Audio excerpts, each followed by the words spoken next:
le forum sur le budget participatif. Comme vous le savez, c'est dans l'ordre normal d'une gestion correcte. Comme vous le savez, nous sommes au mois de décembre. La loi nous demande de voter le budget avant le 31 décembre.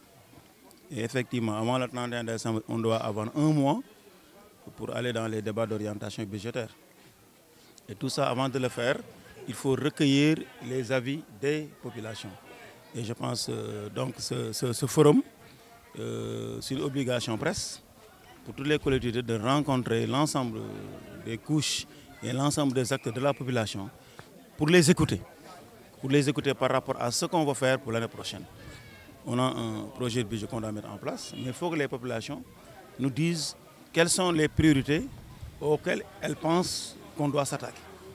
On a un programme, on a une équipe qui travaille, mais les populations, ils ont des exigences et des priorités, surtout quotidiennes. Et c'est pourquoi aujourd'hui, on a organisé un forum sur le budget participatif et toute la population aujourd'hui est venue. Tous les acteurs sont venus, toutes les couches sont venues, toutes les associations. On les a écoutés, ils ont parlé et on a pris note. Et ça nous permet maintenant, demain après-demain, lorsqu'on établira le budget, de prendre vraiment toutes leurs doléances et toutes leurs préoccupations qu'elles pensent prioritaires et on va les mettre, Inch'Allah, dans le budget. Et on a tout noté, hein, je pense qu'aujourd'hui, si je ne me trompe, on a plus de 40 intervenants. Et tout un chacun a parlé librement et a dit ce qu'il pense être pour lui des priorités. On a tout noté et maintenant je vais travailler avec les services pour mettre tout ça dans un document qu'on versera dans la préparation du budget, effectivement en passant par le conseil municipal et l'ensemble des acteurs qui doivent valider tout ça, pour que demain, en 2023, qu'on puisse avoir un budget qui reflète les attentes et les besoins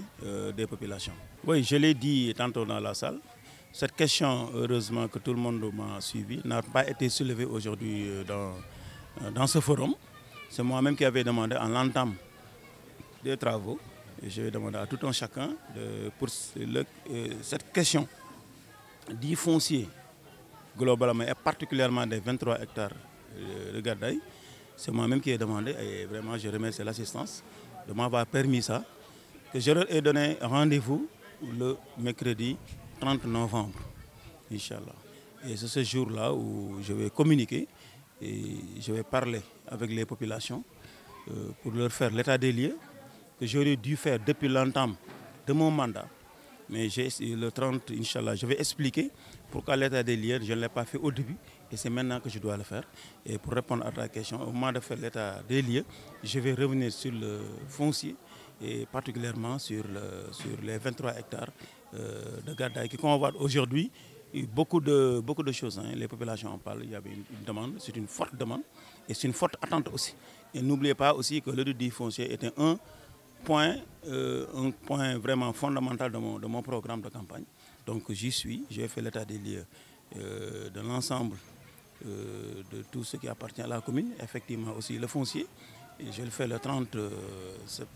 novembre, Inch'Allah. Et après le 30 novembre maintenant, tout ce qui doit suivre pour éclairer les lanternes des populations sur la gestion globalement et sur le foncier particulièrement, tout ça, les populations doivent savoir ce qu'elles doivent savoir. Et je donne rendez-vous à tout le monde le mercredi 30 novembre, Inch'Allah. Il y a nous, on a un budget, on a fait des prévisions budgétaires.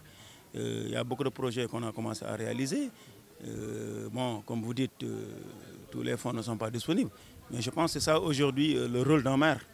C'est de mettre en exécution le budget qui est à ta disposition, de mettre en exécution les ressources qui sont à ta disposition. Mais aujourd'hui, le travail à mobiliser d'autres ressources à travers des partenaires et des collaborateurs qui sont prêts aujourd'hui à accompagner la commune. Et nous y travaillons pour que vraiment tous ces projets qu'on peut réaliser dans le budget, qu'on puisse les réaliser. Les autres projets un peu plus costauds, peut-être dans le cadre des fonds de dotation à travers la PACASEN et autres, on va essayer. Mais il y a aussi d'autres projets. On est obligé d'aller chercher des partenaires pour les réaliser parce que c'est de grands projets. Mais tout ça, on va travailler pour mettre tout ça dans un programme très cohérent pour que demain qu'on puisse atteindre vraiment l'objectif par rapport à la réalisation de tous ces projets-là. Nous sommes pour faire un forum, des forums sur la gestion participative.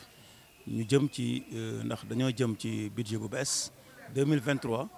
te budget bi nag bu ñu ko waree def yoon def nañu ne balaa 31 décembre dana ngeen ko voté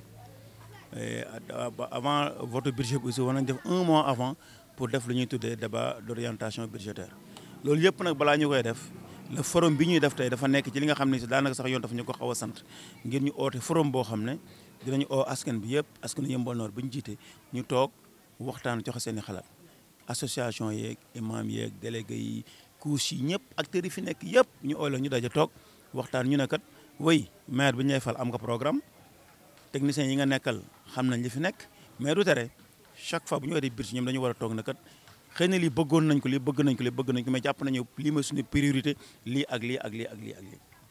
loolu lañ leen def tey moo tax tey ñu def forum bi oo askan bi Yeumbeul Nord yëpp ñu ñëw toog waxtaan ku nekk ñoom jël na kàddu jël plus de 40 intervenants jël nañu ku nekk li nga bëgg a wax lépp wax nga ko jël nañ ay notes déglu nañu leen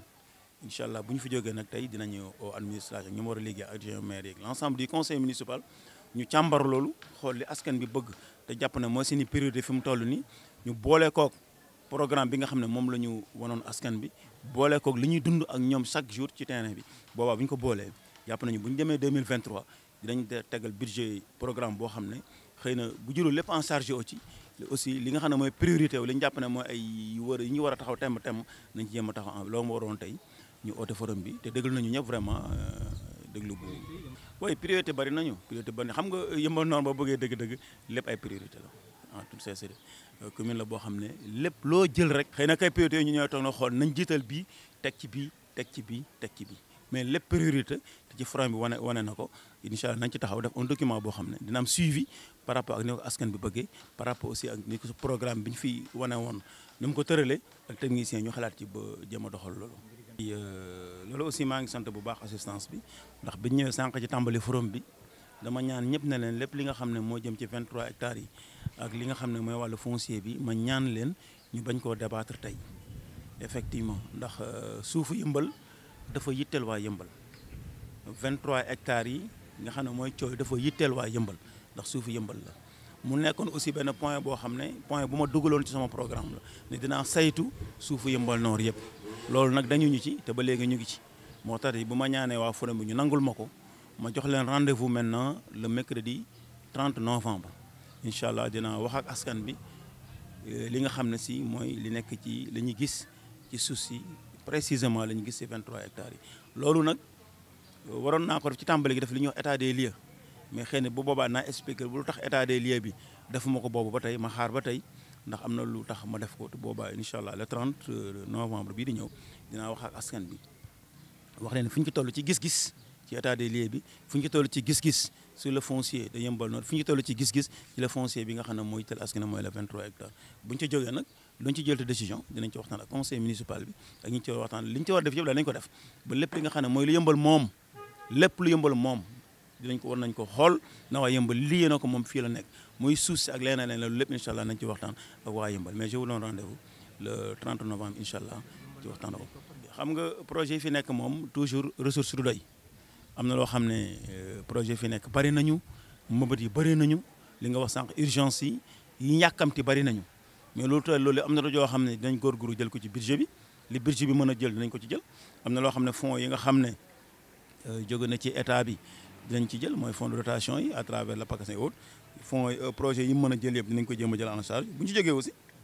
jéem a ut ñeneen ñu mën a jàppale commune bi à travers ay partenaires ak képp ku ñu mën a am ku ñu mën a jàppale ñu mën a fexe ba mobiliser ñoo ñëpp ñu jàppale ci jàppale Yeumbeul Nord ci projet ndax projet yi bëri nañu te ressources yi néew na loolu nag je pense que liggéey la taxawaay nañ def suñu kamtalaay kattan ba fépp fu ñu mën a jaar ba mobiliser ay ressources dolli ko ci ressources yi nekk ci budget bi pour projet mën a réaliser incha allah nañ ci taxaw nañ ci war a taxawee